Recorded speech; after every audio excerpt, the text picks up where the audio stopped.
What's up YouTube, it's your boy Grassy TV coming at you with another video for Hero Siege 2. Season 4 is expected to start on June 7th and there is a lot of big changes coming to be hyped about. There is a lot coming, boys.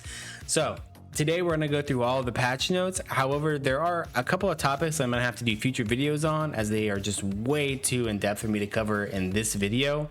So without further ado, let's get started. Kicking it all off with the Bifrost realm. The Bifrost is actually back for season 4. You can find a key and speak to Heimdall to access a random but potentially rich and juicy area within the universe. The Bifrost can offer you instant access to a Chaos Tower, Shadow Realm, Ruby Gardens, Uber Bosses, Asgard, Mist of Chaos, Vanaheim, Nilfheim, or even the Rift of Treasure, the ever-elusive Rift of Treasure. On Silver Rifts, the portals are now glitched and can take you to a random location. I was actually in the Pumpkins patch the other day and I thought I was going into the Pumpkin Cellar and I apparently went into Unstable Rift. I don't know, I had to clip it because I just wasn't paying attention because it took me to a random dungeon and I thought that the cellar like was bugged and glitched and took me somewhere random.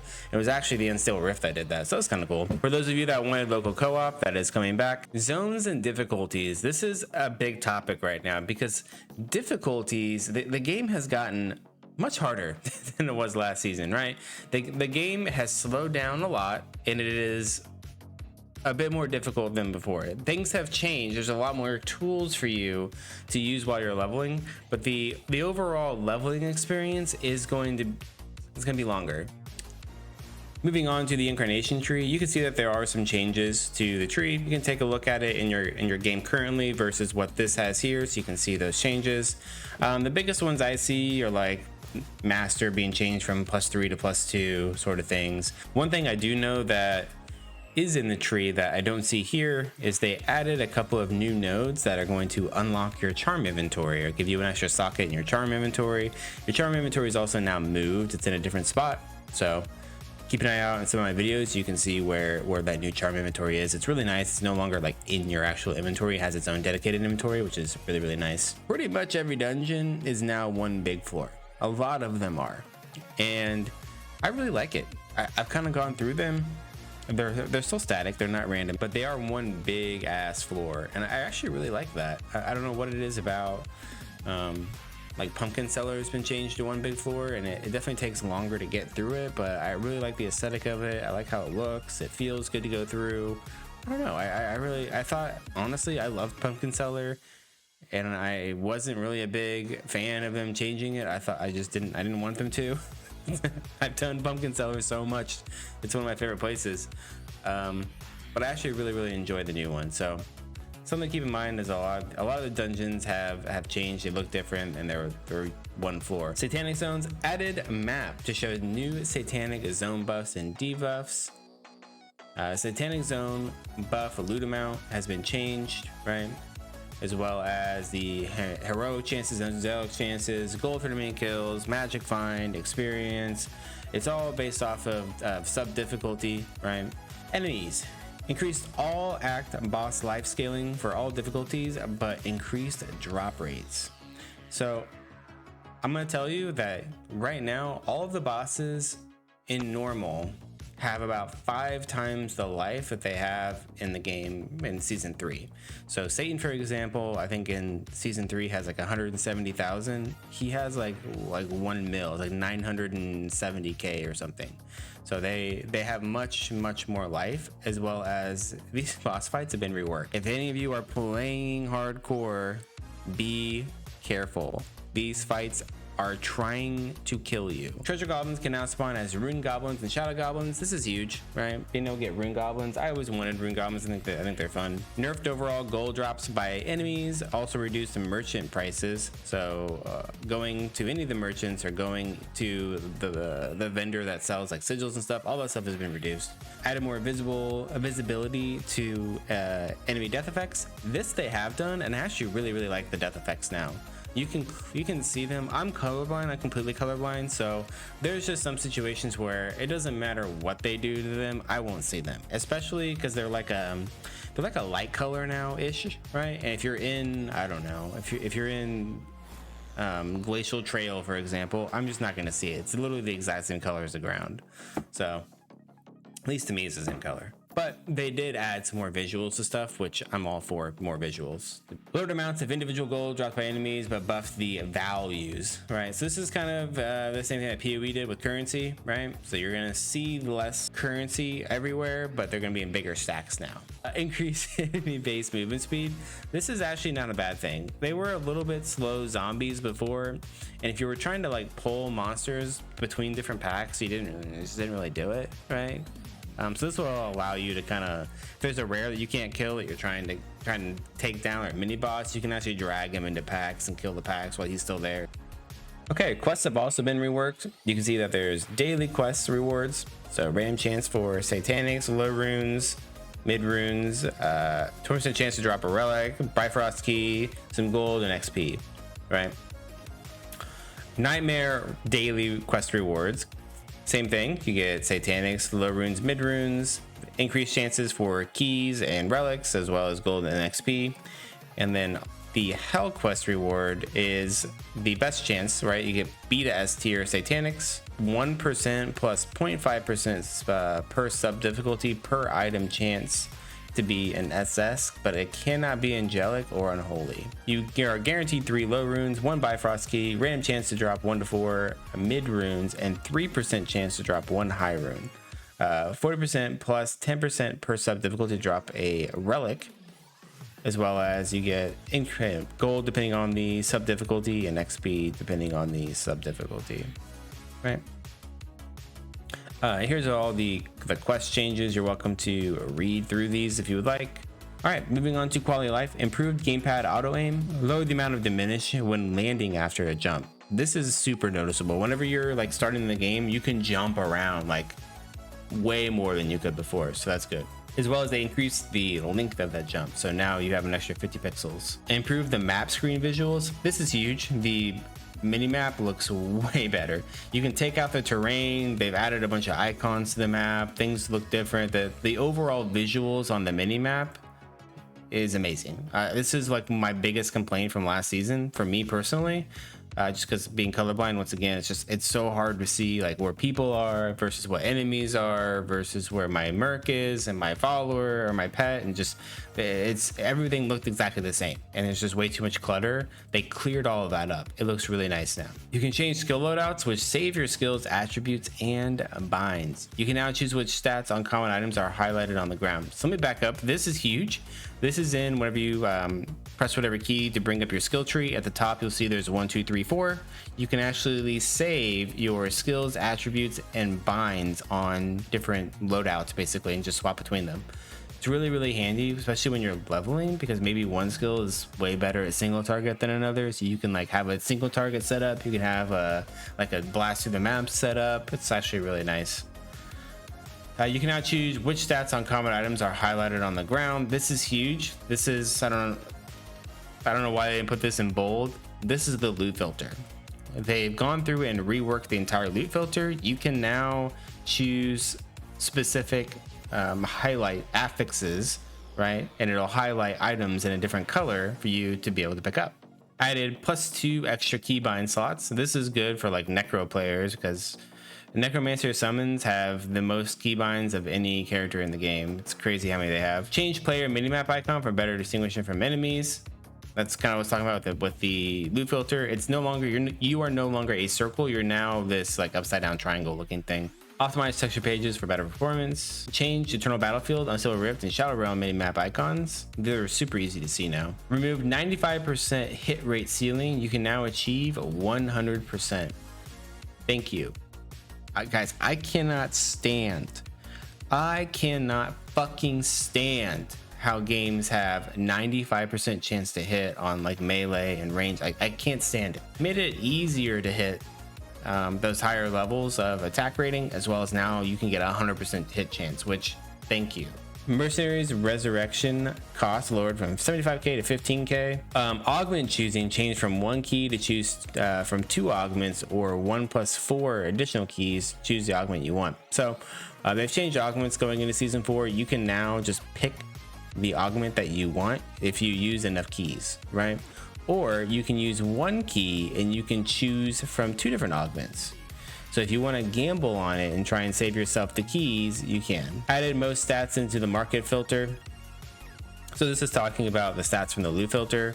The market filter has been reworked. You can now control right click to ping a position, which will show on the map. So if you're playing in a party, you can control right click and you can ping where you're at. I love this. Thank you. Corrupted items can no longer be listed in the market. Lol, lol, lol, lol. Added a checkbox in the potion tab, which you can enable to use all of your belt slots when using one of them. All right, going through general item changes, they've completely overhauled common through mythic affix system. There's now 692 different affixes in total. This is a lot. All right, and I'm gonna tell you right now, I'm gonna probably make a video about the loot filter, but there's a new loot filter that'll help you highlight certain things that you'll want to see. But your common through mythic items are so much more powerful going into season 4 than they were before, and a lot of your mythic items are going to be much stronger than heroics depending on what they roll. Common items now show their stat roll ranges. Buffed angelic drop key chances down to 1 every 7.5k kills. Change guns back to being projectile based. Charms now have their own dedicated inventory. I will have a picture for you right here and what that looks like. They buffed the roll rates on SS's, S's, A's, just based on zone level. They've decreased the heroic and angelic drop rates just overall, as well as nerfed drop rates for heroics outside of their drop zones. So if you're trying to get, say, a Pendant of Eternity that only comes from 2-4, 2-5, something like that, you're only going to get it from that area. You have a very, very small chance that you might get lucky and drop it somewhere else in the game. But if you really, really need that item, you want to be farming the zone that heroic comes from. Basically, we can now target farm heroics, which is huge. Glyphs now have a quality roll ranging from 25% to 100%, which affects the values of the effects. This is a really good change because this makes it so that if you find your glyph, right, you might have to go farm it again. It adds a ton of value and replayability to finding a high rolled glyph. You can now prospect glyphs into elixirs, essence elixirs that can be consumed for essence. Increased one-handed weapon hitbox sizes, better chances of getting your traveling merchant, as well as they have a higher chance of getting runes, like higher runes than before, which thank you, because I don't think I've ever seen a high rune in the traveling merchant. Adjusted buffed most weapon augments. I'll be honest with you, I haven't used a single weapon augment. Even since season 2, in the live version of the game, I have not used a single weapon augment. So hopefully this will want me to go do that. Item changes. There's a ton here. There's a ton here. And I'm going to scroll through and show you, but I would feel free to stop the video at any point and take a look at some of these. I am going to be making a video next week whenever they bring back the NPC for spawning items. I will be making a video showing you all of the reworks and buffs, and like I'll show you a side-by-side comparison of every single item, as well as they added a bunch of new items that I'll make a video to show you. We'll show off all those items. It's gonna be kind of a longer video too, but I'll have timestamps for all of that, so you can just kind of go back and forth on the new items, the old items, whatever you want to do. A couple of big changes here. Relics now have a chance to be one of your relics based on what difficulty that you're in. So if you're in Hell 5, for example, you have an 8% chance for one of your relics to be one of your equipped relics whenever they drop. Greater Unstable Dust can now roll Angelic Dust with a 1 in 1,000 chance. Heroic Dust is now 69 in 1,000. You can now prospect materials to create Tinker Tooltips, which can be used to reroll any common item. This is really important too, right? Because as you know, common items making rune words is a big deal. So you can now have a way to re-roll those common items to try to get affixes that you want. They've gone through and changed Grand Charms. Grand Charms are kind of crazy. Grand Charms can now roll 1 to 5 to ignore enemy resistances. Grand Charms can now roll AoE explosions, explosion AoE up to 30%. They can get all sorts of other things too. And buffed all weapon rune words, buffed all lower tier bows, guns with the ED on them. My eyes itching a little bit. It's kind of random. It's like I have like a eyelash in my eye or something there. I'm gonna scroll through all of this stuff here. We did see Zed rune get nerfed, but generally speaking, everything has been adjusted or buffed. A couple of nerfs. Cocoon's Berserker nerf, too strong for S tier. Added heroic variant for this item. Rakul's Crusher buffed the proc chance, proc damage, proc AoE. Proc now ignores enemy defense 100%, and the jump is faster and in place. My favorite item is Teriel's chestplate. It's changed from an S tier to an SS tier angelic. So tier, you can now go farm materials, and this item can only be dropped. It cannot be crafted. Thank you. I think, chat and boys, I think all angelic items, I hate angelic dust. I think angelic dust is the dumbest thing in the game, right? I don't want a way to gamble into angelics. I want items that are hard to get. Being able to gamble your way into some of the rarest items in the game is boring as hell. Me personally, I don't think angelic dust should be in the game at all. I think it's the dumbest shit. And I understand that some of you do like that, but I'm not, you know, if the overall player base enjoys angelic dust, then go for it, right? I'm not saying remove it from the game. I'm just saying I personally don't like it. And then of course, here's all of the items that they've added. Tons and tons of stuff. Again, we will make a video on that. Check for that later next week. Relic changes: buffed the follower, orbiter relics, buffed all damaging relics, buffed the level scaling on the follower. All right, so relics got buffed. All of your nerfs on glyphs, these were overpowered, like Nordic Winter, Titan's Power. These were all definitely overpowered, needed nerfs. Companions are huge now, boys. Companions will pick up like everything. Companions will now pick up like everything, and they have a radial pickup. They have a radial pickup. They pick up the juice. They pick up things that I didn't know they'd pick up. So by socketables, this means all of your gems, the new jewels that drop in the game. It picks up those. It picks up runes. It picks up everything. I love it. I love it. I love it. I love it. Mercenaries, they've gone through and reworked mercenaries a bit. And then last but not least, classes. There's a ton here, and I am making videos on all the classes. I'm making playthroughs. I'm going to be making leveling guides. I'm going to be making in-game stuff later. I have a lot of stuff coming for classes, and I'm not going to go through it a whole lot here. I will talk about a few things. I'll scroll through them, so if you want to see something in particular, you can stop the video and take a look at it. I will also have a link of the entire patch notes in the description. The biggest things here are the movement diminishing returns have been reduced. So if you're a caster or playing melee, whichever one, and you like physically attack or physically cast, you're not going to be moving as slow. This is super noticeable now. Like you practically don't even stop when casting or attacking anymore. You hardly notice it. You can create a random class in the character selection. This doesn't give you like a random skills. It just literally gives you a random character. Buffed aggro distance from on range summons to 850 pixels, as well as their hitbox from 24 to 42 pixels. This is huge for any summons. Parrot is making a massive comeback next season. This is huge for the parrots. The parrots go everywhere. Most cooldown skills, such as buffs, can now be insta casted. It will replace your current cast with an instant one, so you can cast it while attacking. A lot of your buffs now also have an increased duration, but also a longer cooldown. So this means maybe you have 20, 30-second uptime, but you have a 60-second cooldown. So as you get more cooldown, obviously this will feel much better. They want you to be using some of these 10 buffs as kind of bursty things, right? Demon form, for example, is meant to be just like a bursty thing. And if you want to invest in cooldown to get basically 100% uptime, you can't do that. So at this point, I'm just going to scroll through all of these changes. There's a ton of them. Added augments everywhere. For any of you gunner drone boys, those have been reworked completely. Parrots have been reworked. Cannonball's been reworked. Sandcarver has been reworked. Augments added for chain slice. Pickup raid's been reworked. It throws bombs now. Right. Poison Nova getting buffed. The whole like poison setup getting buffed. Samurai has a bunch of changes. Right, Paladin getting a ton of changes. Reworked Divine Skill, Lightning Fury, Holy Shock, Vengeance is reworked.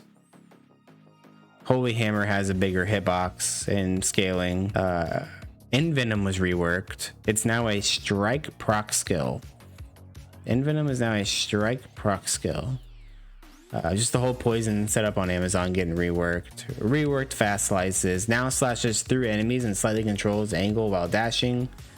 Right, I need to try that. That might be able to be level today. Or slice of shadows. Slice of shadows also reworked. Now more dynamic and better feeling, and adds AR correctly. All right. Trigger finger reworked. Demon spawn reworked. All right. Blood bolts reworked. This thing is actually insane. Blood surge reworked. You can now aim blood surge freely. So it's not like before where, you know, in Hero Siege 1 where you could click it and you would channel and you could just do whatever. It's like you cast it and you have a line that you can move back and forth for like a few seconds. So kind of like that. It's really cool. Chat, it's really cool. As well as blood demons now have 40% chance to cast blood surge on death. White mage feeling pretty damn good. I ain't gonna lie, boys. White mage next season, I level with it, and I would say white mage has been, like, I wouldn't say the fastest, but it was the most consistent, best feeling build to level with. It felt really strong. And the dark side, I didn't level with it in light, but the dark side, like, I could not die. I actually could not die. I was literally God. And I have this up on YouTube already if you want to watch my playthrough. Shaman getting just a dummy amount of changes, right? This is recent, the totem stuff we might be trying today or tomorrow. But the whole elementalist side of Shaman got changed and buffed and all sorts of stuff going on with it. So Marauder, a couple changes. Marauder feels pretty good just overall, right? Plague Doctor, increased projectile speed on surgical bloodletting. I mean, I don't think it needed that, but okay, I'll take it. Tons of changes in the poison side of it, right? The rat side. Shield Lancer, I'm gonna lie, chat and boys, I've literally never played Shield Lancer, and I probably never will. I have zero intentions of ever playing it, but if you guys can read through that and tell me if that's good. Sand Guardians, nerf duration, fix the bug the Guardians don't respect attack speed buffs being active or not. So that's huge, right? And then they got nerfed a little bit. Kind of changed everything around on Orb of Frost. Instead of giving the augment multi-forking, and now splits into 2 icicles, as well as the amount of projectiles that you get them per points. So it makes it so that you don't start off with like a dummy amount of projectiles and just absolutely shred the entire game. It takes some time to build up. It's much better, right? Flash freeze has been reworked, just, you know, scaling all the way around. There's a lot of things that I didn't talk about with like buff specialization. There's a lot of skills that got their spec buffed by a shitload. Exo, Asteroid got a nice buffy buff, right? Solar Dash got an augment. Lunar Orbit, they added a new augment for, so that'll be interesting. I haven't had a chance to play with that yet. Butcher got a couple of changes. They added an augment for Submerged Knives. Another one that I haven't had a chance to play with yet. I will mess with that at some point. And then Stormweaver, a few changes there, and they added another augment for that. They've added basically an augment to almost every character this season. And that's going to wrap up patch notes for Season 4 of Hero Siege 2. Be sure to leave your thoughts down below. I would love to hear what you guys are excited about, maybe what you're not so much excited about, or something that you were hoping would be in this next season that you aren't seeing here. Would love to hear your guys' thoughts. If you enjoy Hero Siege 2 content, be sure to hit that subscribe button so you know whenever I post a new video. Come check me out live at twitch.tv/GraxyTV. We are playing a ton of the beta right now, so you're going to see me live there pretty much